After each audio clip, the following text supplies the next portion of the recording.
நாமக்கல் மாவட்டம் பள்ளிப்பாளையத்தில் அனுமதியின்றி செயல்பட்டு வந்த 15 சாய பட்டறைகள் இடிக்கப்பட்டன. காவிரி ஆற்றில் சாய கழிவுகள் கலப்பதாக மாவட்ட ஆட்சியருக்கு வந்த தொடர் புகாரை அடுத்து மாசு கட்டுப்பாட்டு வாரிய அதிகாரிகள் இந்த நடவடிக்கையை மேற்கொண்டனர்.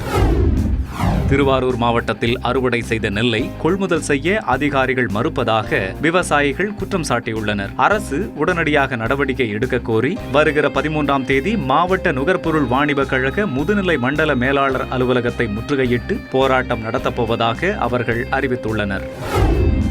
தூத்துக்குடி மாவட்டம் எட்டயாபுரத்தில் உள்ள தனியார் மேல்நிலைப் பள்ளி ஒன்றில் கடந்த சில தினங்களுக்கு முன்பு பட்டாசு வெடித்துள்ளது. இது தொடர்பாக 12ஆம் வகுப்பு பயிலும் 4 மாணவர்களை தலைமை ஆசிரியர் கடுமையாக கண்டித்ததாக கூறப்படுகிறது. இதனை அடுத்து 4 மாணவர்களும் உடலில் மண்ணெண்ணெய் ஊற்றி தீக்குளிக்க முயன்றனர். இந்த சம்பவம் அந்த பகுதியில் பரபரப்பை ஏற்படுத்தியது.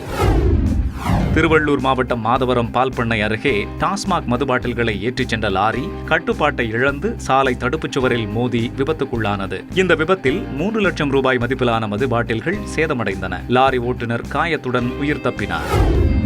திருவண்ணாமலை மாவட்டம் ஆரணி நகராட்சி ஆணையாளரை பொதுமக்கள் சிறைப்பிடித்த சம்பவம் பரபரப்பை ஏற்படுத்தியது. 24வது வார்டில் தண்ணீர் கால்வாய் அமைக்கும் பணி பாதியில் நிறுத்தப்பட்டுள்ளதால் போக்குவரத்து நெரிசல் ஏற்படுவது மட்டுமல்லாமல் சுகாதார சீர்கேடு ஏற்பட்டு வருவதாக கூறி அந்த பகுதி மக்கள் நகராட்சி ஆணையாளரை சிறைப்பிடித்தனர். பின்னர் காவல்துறையினர் சம்பவ இடத்திற்கு விரைந்து சென்று பேச்சுவார்த்தை நடத்தி நகராட்சி ஆணையாளரை மீட்டனர்.